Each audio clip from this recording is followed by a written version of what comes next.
નમસ્કાર દર્શક મિત્રો, આજે આપણે એક એવા દંપતીને મળવા માટે આવ્યા છે કે જેમને ત્યાં ઘણા વર્ષો પછી બાળક આવે છે અને આજે બાળક પણ મોટું થઈ ગયું છે.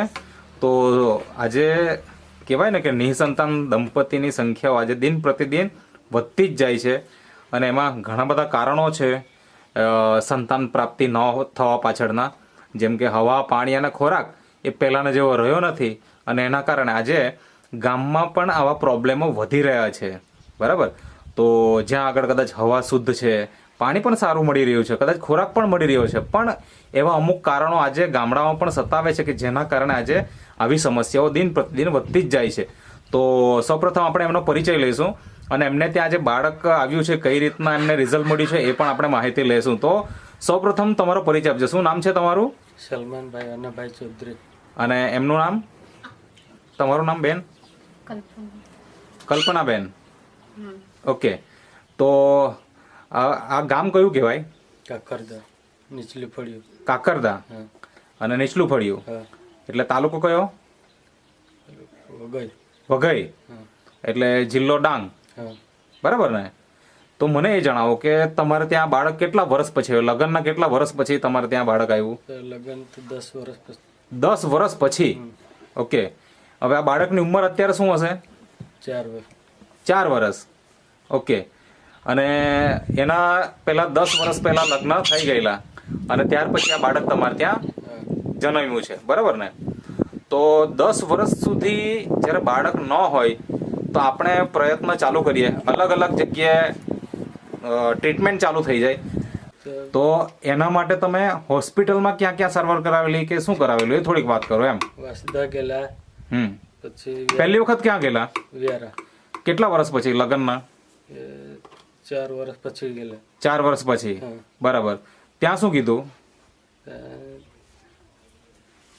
તો કીધું કે તારે છોકરો મેં એટલે 0 પોઈન્ટ એમ કે. અચ્છા, સ્પર્મ કાઉન્ટ 0 છે હા. એવું રિપોર્ટમાં બતાવવામાં આવ્યું. રિપોર્ટ જોયા તો એની અંદર આપણે જોયું છે, દર્શક મિત્રો તમે પણ જોઈ શકો છો કે આ રિપોર્ટ જે છે એ તમને હું બતાવું છું અને રિપોર્ટની અંદર એવું બતાવે છે કે અહીં સ્પર્મ કાઉન્ટ 0 છે. ઓકે, પછી શું કર્યું? ત્યાં આગળ સારવાર કરાવી? તો પછી કેટલા મહિના સારવાર કરાવી? 1 મહિના જેવા ગયેલા.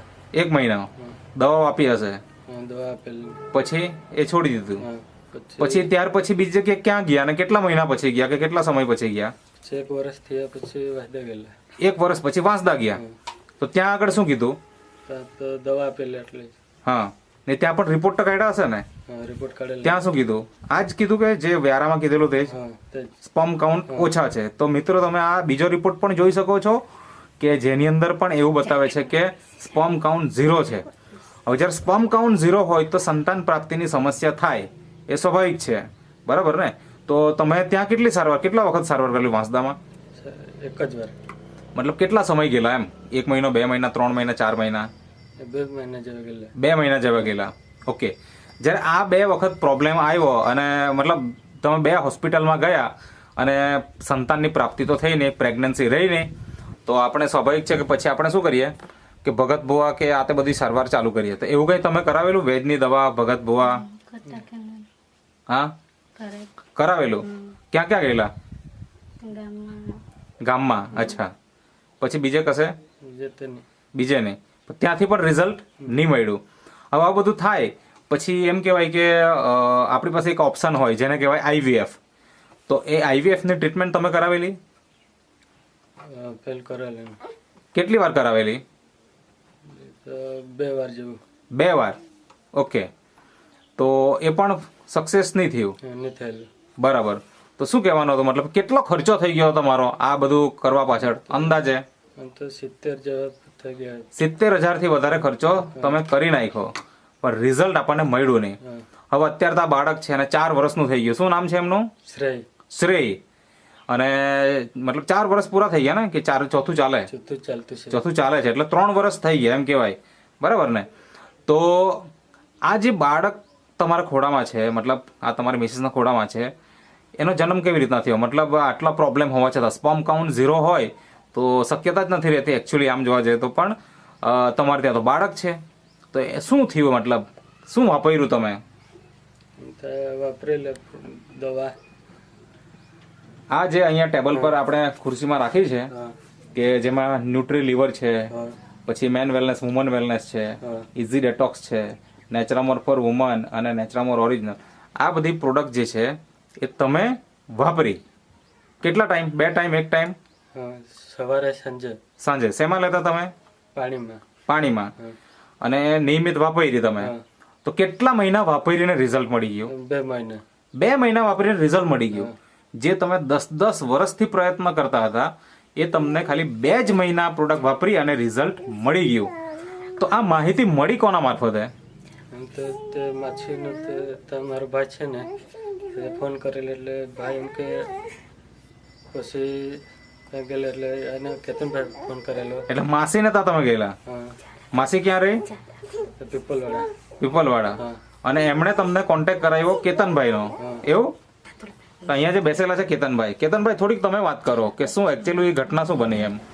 સર હમણાં હતા સલમાનભાઈના માસીનો છોકરો છે ને હમ તેજસભાઈ પીપલવાડા ગામનો, હમ એમણે મને મતલબ અમને બોલાવેલા હતા હમ. ને ત્યાં પીપલવાડામાં જ બોલાવેલા હતા હમ ને ત્યાં આગળ માહિતી આપી. પછી તેજસભાઈ સલમાનભાઈનો રિપોર્ટ બતાવ્યો કે સ્પર્મ કાઉન્ટ આ ટાઈપ મતલબ 0 છે હમ ને 2 વાર મતલબ આઈવીએફ કરાવી ચૂક્યા છે, તે Okay. લોકો રિઝલ્ટ મળી જશે કેમ. હમ પછી એમને મતલબ એમને વ્યારામાંથી એમનો જે રિકુલભાઈ હતો ને હમ. ફ્રેન્ડ, હમ એમનું કઈ સ્ટેટસ જોયેલું એમણે, હમ એમણે સ્ટેટસમાં મૂકેલું ને ત્યાંનો જ રિઝલ્ટનું, એટલે એના થ્રુ અમને બોલાવેલા. ઓકે. ને પછી એમને માહિતી આપી તો પણ તેજસભાઈને વિશ્વાસ નહીં હતો. હમ પછી તેજસભાઈને એમ કીધું કે આપણા મેં કીધું નજીકના ગામમાં જ એક છે મારું, હા. કરંજખેડ ગામમાં, હમ ત્યાં પણ રિઝલ્ટ છે. ઓકે. મેં કીધું જો તમને એની હાથે તમારે કોન્ટેક્ટ કરવું હોય, રિઝલ્ટ છે એમના હાથે, તમે કીધું તમને કરાવું કાં તો તમને નંબર આપી જાઉં. હમ. એ રીતના પછી એમને નંબર આપી આવેલો. હમ ને પછી તેજસભાઈ એમને ફોન કરેલો, હમ દિનુભાઈ કરીને છે. હમ એમને પછી ફોન કર્યો. પછી તેજસભાઈને થોડોક વિશ્વાસ આવ્યો. પછી મને બીજા દિવસે ફોન કર્યો કે કેતનભાઈ આપી જાવ, 3 મહિનાનું તમે આપી જાવ. ઓકે. 3 મહિનાનું આપ્યું. ને જ્યારે સલમાનભાઈને મતલબ આપવા ગયો ત્યારે એમને એમ કીધું કે 3 મહિનાનું આપણે યુઝ કરીએ, પછી તમારે એકવાર આપણે મેં કહ્યું જો રિઝલ્ટ નહીં આવે તો આપણે એકવાર રિપોર્ટ પાછો કરાવી લેવું એમ, એટલે થોડુંક તમને મતલબ રિપોર્ટમાં તમને ખબર પડે આપણે પૈસા કેટલો ફરક પડ્યો એમ. હમ થોડો ઘણો ફરક પડે એટલે એ લોકો તમને વિશ્વાસ આવે એમ. હમ એટલે એ રીતનું મેં એમને સલમાનભાઈને કીધું. હમ ને સલમાનભાઈ પાછા થોડું ડીમ બોલે એમ, હમ એટલે મેં એમને એમ કીધું કે જો તમારે મેં કેવું એકલા જવાનું એવું પેલું એ જેવું ડર જેવો લાગતો હોય તો હાથે જોઈએ તો રિપોર્ટ કરાવવાનું ત્યારે મેં આવો એમ. હમ પણ મેં કહ્યું અઠવાડિયાનું જેવું બાકી હોય ને ત્યારે મેં કીધું મને કહેજો એમ, હમ ત્યારે મેં કહ્યું આપણે રિપોર્ટ કરાવી લેવું એમ. હમ તો એમણે પછી 2.5 મહિનાનું જેવું નહીં 2 મહિના જેવું પૂરું થયું હમ એટલે એમણે મને ફોન કર્યો સલમાનભાઈ કે આપણું કમ્પ્લીટ થઈ ગયું એમ. હમ એટલે મેં વિચાર કર્યો કે કમ્પ્લીટ, મેં કહ્યું રિપોર્ટ કમ્પ્લીટ થઈ ગયો કે પછી રિઝલ્ટ આવ્યું, મેં કન્ફ્યુઝ થઈ ગયો. બરાબર. પછી મેં સલમાનભાઈને મેં કીધું કેવું એમ કમ્પ્લીટ રિપોર્ટ કાં કરાવ્યો એમ. હા. મેં કીધું તમે તો મેં કીધું મને રિપોર્ટ માટે ફોન નહીં કર્યો તો કાં કરાવ્યો એમ. અચ્છા. તો અમે જાતે જ કર્યું તો આજુ પાછું મને ઓર પેલું એ થઈ ગયું એમ. હા. પછી એ કહે કે મારું કમ્પ્લીટ જ થઈ ગયું એમ, હા.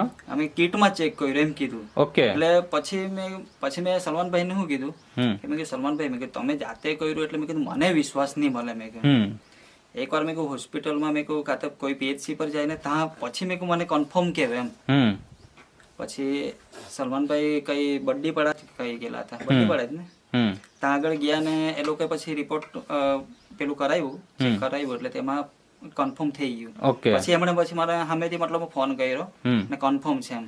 ઓકે. બાકી શરૂઆતમાં તો મને પણ વિશ્વાસ નહીં હતો એમ, બરાબર. કેમ કે એના રિપોર્ટ મેં જોયેલા હતા એટલે. બરાબર છે. ઓકે. તો આજે આપણે જોયું તો કે તમારે ત્યાં રિઝલ્ટ આવી ગયું. આ બાળક છે શ્રી નામ ને? શ્રેય. હા. તો હવે મને એ જણાવો કે પહેલી વખત જ્યારે લીધેલ ત્યારે વિશ્વાસ હતો ખરો કે? વિશ્વાસ હતો ને. હતો. કોની પાસે વિશ્વાસ હતો? આ પ્રોડક્ટ ઉપર કે જે આપવાનો જે આપવા આવેલો એના ઉપર વિશ્વાસ હતો? દવા પર. દવા પર વિશ્વાસ હતો. અચ્છા.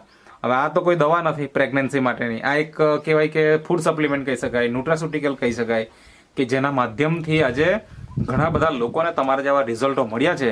તો એમ કહેવાય કે ભાઈ જ્યાં આગળ દવાઓ ફેલ થઈ છે અને સારવારો કરાવી છે અનેક, અને IVF પણ કરાવ્યું છે 2 વખત અને ત્યારે પણ રિઝલ્ટ નથી મળ્યું ને એવા દંપતીને રિઝલ્ટ આવ્યું છે, તો તમે આજે એકદમ ખુશ, ખુશ.